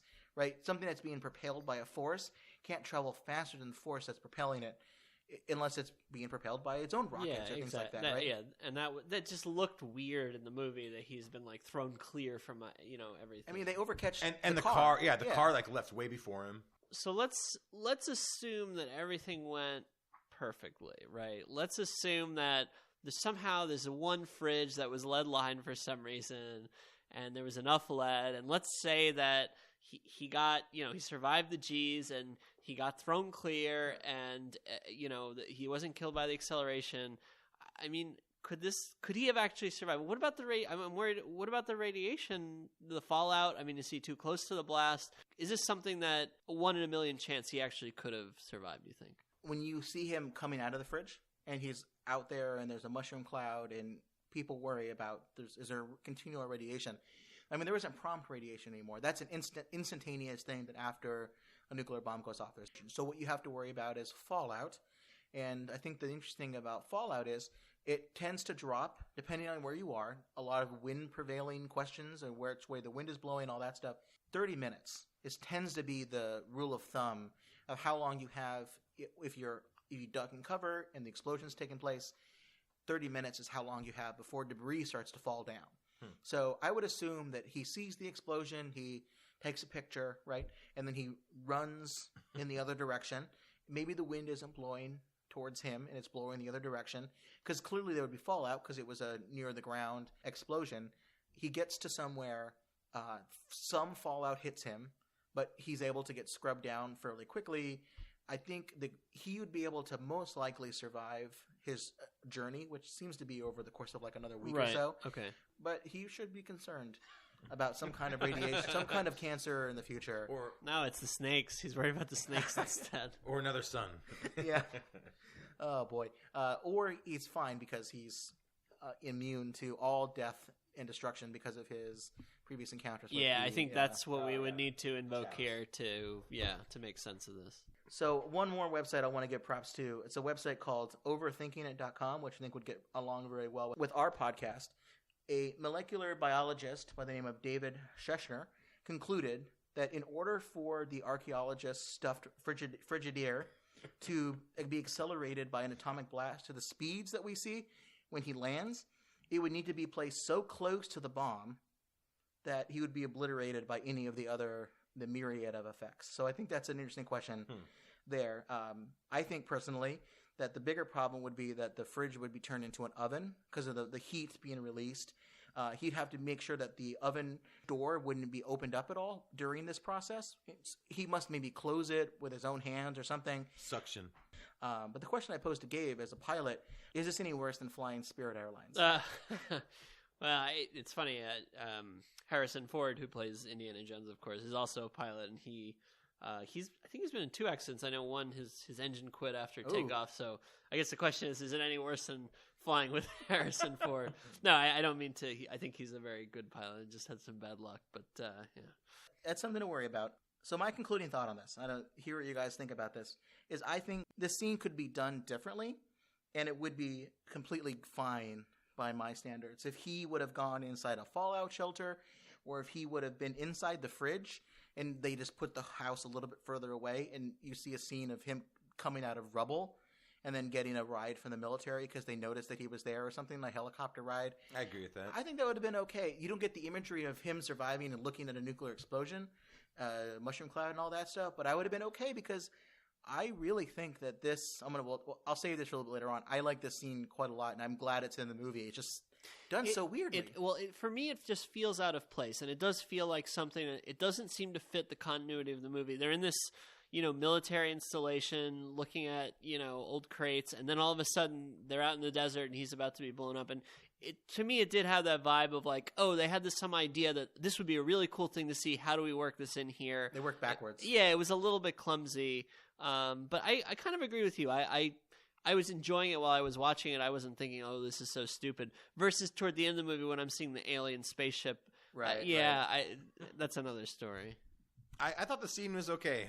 It's Indiana Jones. It's campy. I know if you read about it online, is this any more different than jumping out of an airplane with the inflatable raft and surviving that? So it's like, or seeing a 700-year-old knight. Right. Yeah, exactly. In Last Crusade, right? Right. I mean, he looked like he aged a little bit, but maybe not 700 years. But yeah, it's Indiana Jones. He survived it. It was good for the television or the big screen, and yeah, so be it. Cool. Well, that's all the nuke stuff. I think before we get into our movie discussion, I'm going to play a quick game because I'd like to break up the very dour nuclear discussion about fallout and radiation and future illnesses that Indiana Jones is going to have to deal with in the Rocky movies, right? Rocky gets hit in the head quite a bit with various punches from Russians and non-Russians. Mr. T. Exactly. And I think it's Rocky 5. He has some kind of, brain issues. He's got he's got concussions and things like that. And that's also a big deal in Rocky Balboa, which is the 6th movie, is that he's suffering from something like this. I would be okay if they retroactively retconned in Indiana Jones 5 that he's got some sort of maybe health issue that's coming from surviving a nuclear explosion. Or all of his adventures. Yeah, so I think that would be fine if they add that together. Maybe he's more like Batman in some comic books where he's old and he has to have a new generation of Batman or Batwomen and men being trained. And Shia LaBeouf. I mean, somebody. Maybe recast it and it's somebody else. But have him Joseph leading the adventure. Yeah. Someone else. In the next movie, it'll be in the 60s. He'll have like a loser hippie son instead of a loser greaser son. Leave me alone, Dad. I'm going to Woodstock. Yeah. All right. So let's play the game and get into this here. Shall we play a game? So I think it's time for a round of the classic game, testing 1, 2, 3, testing 3, 2, 1, boom. Nuclear tests after the Trinity test mostly used military code names picked to be meaningless so that the Soviets couldn't figure out what the test was about. Sometimes results in some pretty funny names for a test since it's pretty much random. And I think some of these funny names sound a lot like artifacts that Indiana Jones might be going after in some of his many adventures in the movies, in the television shows, in the books, in the video games, all that kind of fun stuff. In this game, I will say the name of either a nuclear test or an artifact that Indiana Jones went after. And you have to tell me, whoever can buzz in with their name the quickest, which it is. If you get it right, you get 1 point. If you get it wrong, it's negative 1 point. I've got 20 of these. We'll run through them very quickly. The winner gets one of these 2 playing cards that I have. I have a set of nuclear test playing cards. Woohoo! And one of them is Nuclear Test House Today at the Nevada test site. So it's one of the houses. I think I've seen that house before on those stock footage. It's now in Nebraska. It's near, I think, one of the universities in Nebraska. They moved it. And then this is Atomic Test in 3D is the card.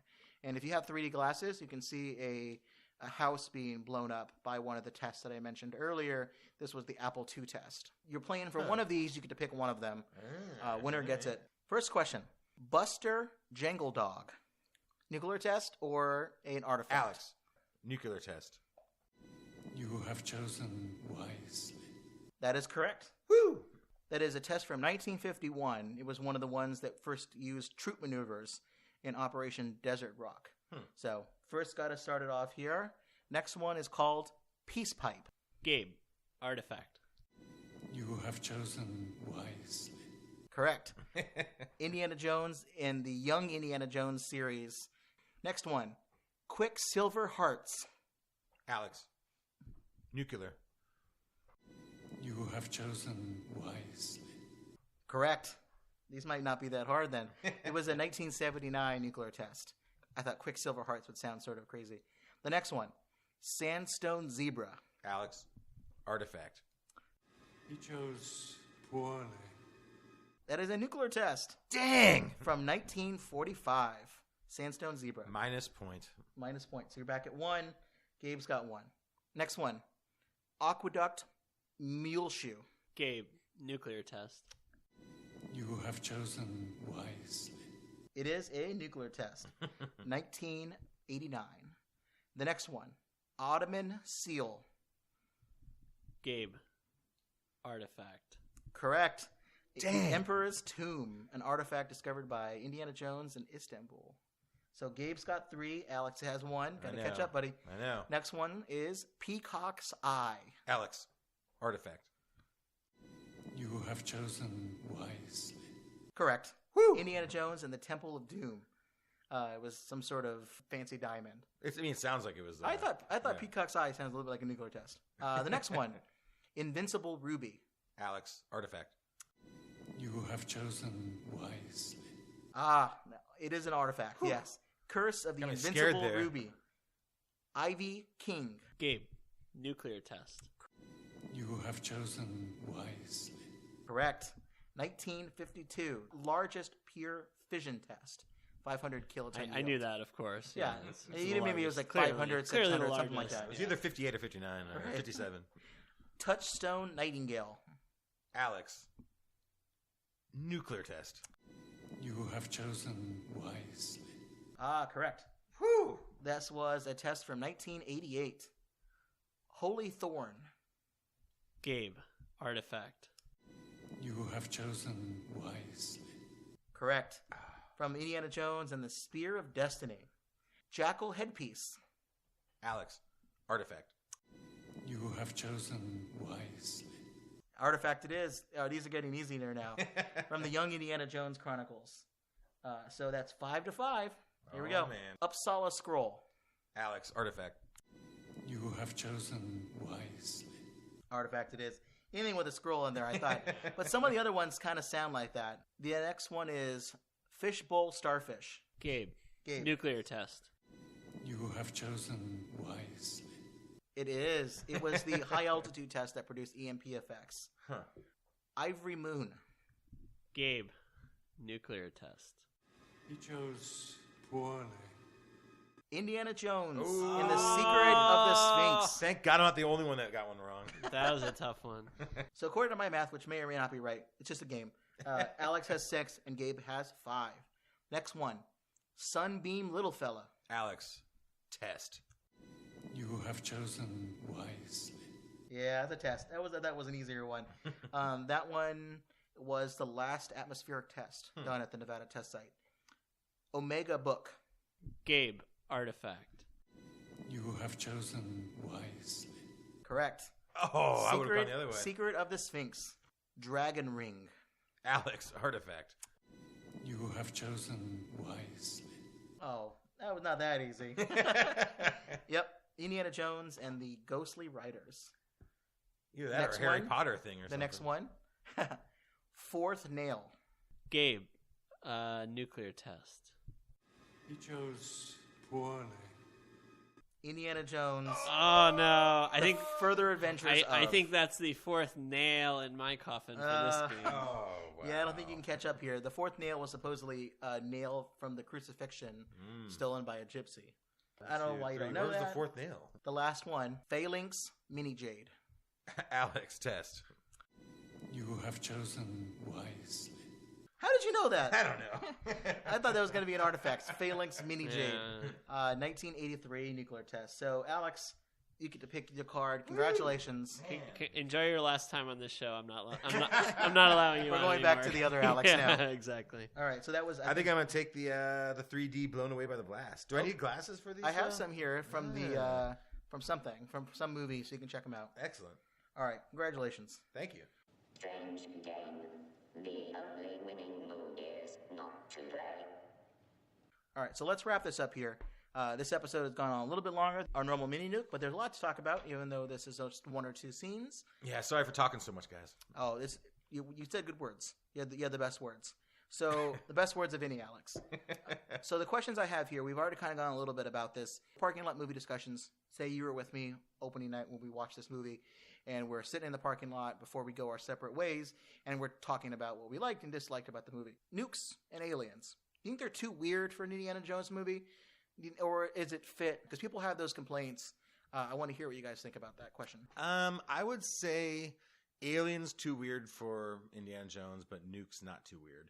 If there was like a different thing besides aliens being the big reveal, I think that scene could have fit perfectly. Him evading like the commies, as long as they were after like some other kind of artifact instead of an alien skull made out of quartz that attracted magnets and no one really knew, is this actually spacemen or is this an interdimension thing going on? It was too convoluted. It was just too weird for me. So my parking lot discussion would be the hype was really high and the payoff was very low. So My thing is, yeah, there is that connection. There's these theories about aliens coming back, but all the other movies seem to be grounded in antiquity, right? And this is more like sci-fi, and it seemed out of place. It just seemed, yes, I don't mind the fact that it was fantastical.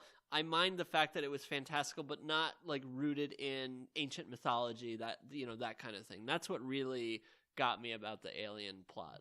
I think it's funny that this was before Ancient Aliens, because Ancient Aliens is criticized for using basically conspiracy theories about what could explain why this technology existed so long ago and then disappeared and all that stuff. It is grounded in what some people would say is archaeology, but it's bad archaeology. It's a type of understanding of like, this is silly that this turned out to be real, that it made all of that nonsense from Ancient Aliens and turned the History Channel into the state that it's in today.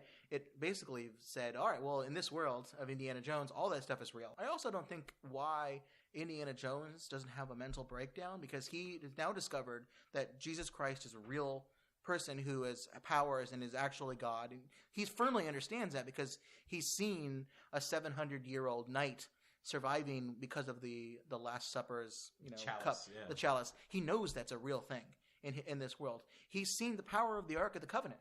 He knows that there's some sort of mystical ability and power there. He's also seen people rip someone's heart out, and they continue to survive for a brain while. control, yeah. And brain control. He knows these things exist, but he's just living life like an archaeology teacher. People that would see all these things would Yeah, have you some think sort of you'd have impact. some sort of like life epiphany and go run like a small bar out in the Caribbean to enjoy your life. He's acting like Lots of none of flair. these things have ever mattered to him. I think the other cool thing is that this movie is really good about transitioning the villains from Nazis. I think another part of it too was after Steven Spielberg made Schindler's List, he said that he doesn't really want to do another silly Nazi villain, so he moved to what fit the time and place that Indy would be. If for some way they could do an Indiana Jones movie, say the theory is right that he does able to survive for as long as they can, and the movie was made today, 2018, what would the villain be?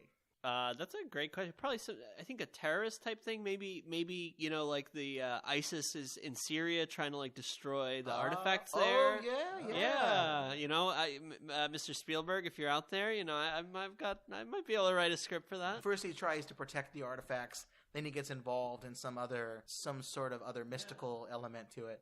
I mean, I hate to get too PC, but they couldn't do an ISIS or Middle Eastern terrorist group, so it would probably be an Eastern European terrorist group doing something. So, Okay. yeah. Well, the Russians are back, right? So we're worried about the Russians again. I agree. Like the theme seems to be like generic Eastern European country, like rogue general. Very, Well, yeah. Could Exactly. he do North Korea? Oh yeah, I mean everyone can kick North Korea. There's like a lot of stories of famous folklore in North Korea about sacred mountains where apparently North Korea was founded from, and that there's unicorns there and all kinds of crazy stuff. Yeah, what if like he Kim finds- Jong Un had like a ancient wind that So what if he goes and finds an actual unicorn and he has to protect it from North Korea that wants to use that to launch ICBMs? And that's the straight to TV Indiana Jones. Oh boy! All right, Steven Spielberg, don't worry about that Yeah. one. That one you can have that one, no problem. Let's rate this movie. We always have a consistent 1 to 5 rating system. 1 being the lowest, 5 being the best. But we also like to tailor things because we get super critical about it. We should be critical about our rating system. So I think 1 to 5 inches of lead lining on your refrigerator. 1 inch, probably better than nothing. It's better than having like a little mini fridge and you can't really get into it. But 5 inches would be your best, survival chance. Right. Alex, why don't you start us off as the guest here? Okay. 1 to 5 I'm allowed inches to of give lead points. lining. Please. All right, I will give it a 2.5 inch lead lined refrigerator. It's not as good as my favorite Indiana Jones, which is Last Crusade. If I had to give an order, it's Last Crusade, then Raiders of the Lost Ark, and that's a toss-up between Temple of Doom and this one. But I think Temple of Doom takes the cake because this one just seems like let's get the whole old cast together. Let's just put them into quirky things. And it was like the first half of the movie was definitely felt like old indie. Indie. It had been 19 years, and it was like, oh man, this is great. It just felt forced to me, just very forced, and the ending just. I hated it. So and the CGI gophers and monkeys. So yeah, 2.5 inches. 2.5. Gabe? Yeah, if I had to rate it, I'd say 3.5, despite some of the failings in terms of the alien plot, and I just didn't think they really only went to South America. I thought there was enough in there to be of interest. It certainly had enough Spielberg movie magic in it to make it watchable and enjoyable for me. But I thought it was kind of a squandered opportunity to do something great. But there was enough in there for me to get excited about. How about you, Tim? 3.25. I'm going to get even further Wow. on my That's very point super system. critical of you. Because I think it's a fine movie. It's better than average movie. I would watch it again. Maybe not tomorrow, but in a couple years, I'd watch it again. There's enough fun. Indiana Jones' wit and all of his little jokes. My favorite joke was the Mutt and Marion were talking about what's Indy's plan, and it's like, Ian Marion's like, he doesn't come up with anything. He just tries to figure it out. And all of a sudden, through the back window of the car, he puts a rocket launcher, like an RPG, going right through and says, hey, you better close your ears. That was a funny little joke there, and there's a bunch of things that are like that it fits very well. It adds the nuclear dimension. I've been highlighting this or previewing this earlier. I like the fact that stuff's in there. The Cold War side, I think Indiana Jones would be totally involved in this. They connect academia to Red Scare, the nuclear fears, all those things kind of fit together, and it makes sense that Indiana Jones would comment on things like that. The weapon of the day in all the other Indiana Jones movies was the Nazis wanted to get this weapon to do X, Y, or Z. I mean, it makes sense that the Soviets would try to go after some sort of paranormal thing to counter the U.S.'s best weapon, which was the atomic bomb. I think all that stuff fits together. It's an execution problem, which why it remains 3.25, but that's still better than how I remember this movie. When I first saw this movie, I would have given it a 2. I think 3.25, it's aged a little bit better. It's a finer wine, and it's aged as well as Indiana Jones has. So normally at the end of these episodes, we like to recommend things to our listeners if they like this movie, or if maybe they don't like the movie, but they like the subject matter that it discusses, for them to check this out moving forward. I have 3 things to recommend. First, the 1989 TV movie, Nightbreaker. It stars Martin Sheen and his son, Emilio, in flashbacks, present day. They play the same character at different points in time, and they're a scientist that was involved in a nuclear testing program that exposed soldiers to experiments with nuclear testing. And when he's confronted by a soldier who later develops cancer and is paying him a visit, he starts to reflect on what his role was in that particular scenario. So I think that's a really cool movie if you like nuclear testing and how to survive these things or not survive these things. Second, a book called Doom Towns, The People and Landscapes of Atomic Testing, A Graphic History by Andrew Kirk. I have a copy of it over here that I think I showed them, our fellow podcasters here earlier. It's a graphic novel, so it's a comic book style, and it shows the Trinity test and the testing series and people who lived downwind, in fact, of radiation on their lives. I think it's a great, accessible way to look at these issues. And they talk all about doomed towns and survival towns and things like that. And finally, go on YouTube. Go to the Lawrence Livermore National Lab page, and you can watch these recently declassified footage of nuclear tests. They have all kinds. The latest batch was released in December of 2017. High def in the sense that it's the best quality from the 1950s, 60s, 70s, and 80s. Go through those, and you can see how large atomic tests were when they were atmospheric, and you can kind of see if we ever get back to a world where atomic testing happens again, it's most likely not going to be above ground. North Korea has threatened to test a bomb in the South Pacific atmospheric. So if we see another one, that may be where it comes from. Gabe, Alex, do you guys have anything to recommend?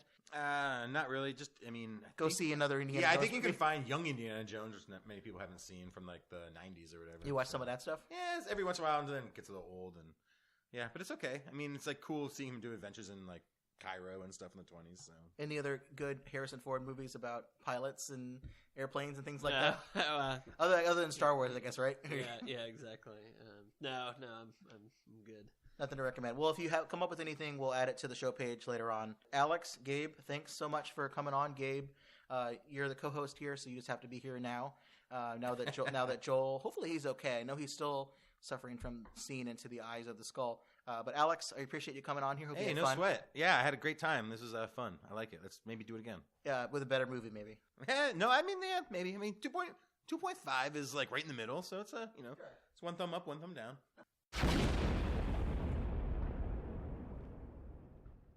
Thanks for listening to another episode of the Super Critical Podcast.